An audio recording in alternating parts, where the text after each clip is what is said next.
everyone. I'm Dan Kristiansen, your 39th District State Representative, and I'd like to thank you for joining me here on Legislative Update.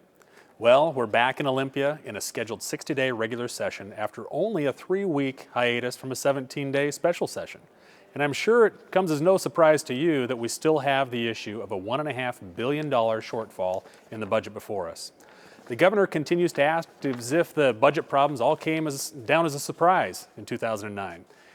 In her State of the State address just a few days ago, she quoted, "Wall Street handed us this mess nearly 4 years ago."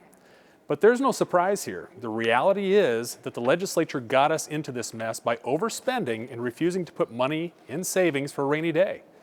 Certainly, our economy and the state budget was affected by the Wall Street collapse, but the legislature is mostly to blame. It set up the state for disastrous budget problems when it had revenue surpluses and spent all that money and much, much more.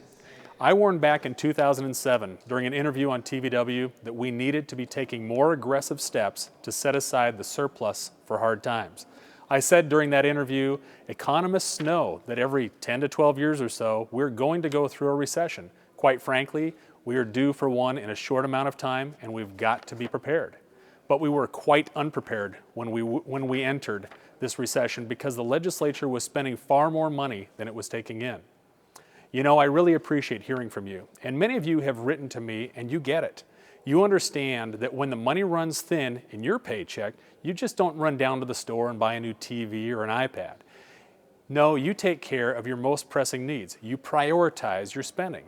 I received an email recently from Catherine in Monroe, whose family understands this concept, and she wrote, "We are fully aware that there wouldn't be a budget shortfall if expenditures had not increased far in excess of revenues. Please help it stop."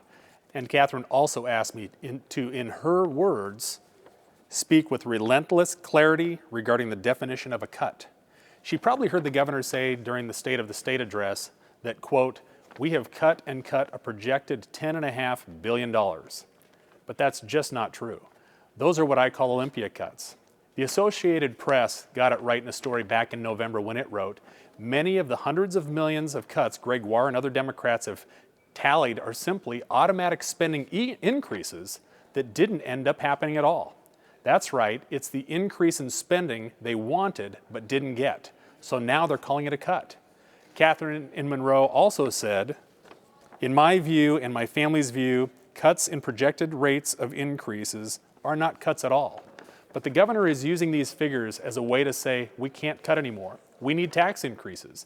And if we don't get a half-penny increase in the state sales tax, we'll cut the programs citizens want the most, such as education, public safety, and those that help our most vulnerable citizens among us."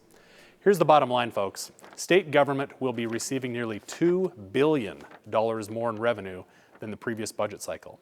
We don't need tax increases. We need to prioritize spending just like you've had to do, just like Catherine and her family does. In a recent online survey that I conducted in the 39th District, you agreed. Actually, 90% of you said the state has a spending problem and has not properly prioritized spending on most essential needs. The legislature should reprioritize spending on education, public safety, and the state's most vulnerable citizens, and then decide how to budget the remaining dollars that we have without a tax increase. 90% of you said this. You get it. And that's the challenge we face down here in the next 60 days, convincing other lawmakers that we cannot spend our way out of a recession. We have to go back to the priorities of government and fund the most important core services and abandon non-essential services and programs that have been a drag on the budget. We'll have more time to talk about the details later on these subjects. In the meantime, I hope to receive more of your letters and emails. Your input is critical, helping me to fight tax increases and to reform state spending. You'll find my contact information on the bottom of your screen. And I want to again thank you so much for joining me here on Legislative Update. I'm your State Representative, Dan Kristiansen. Take care.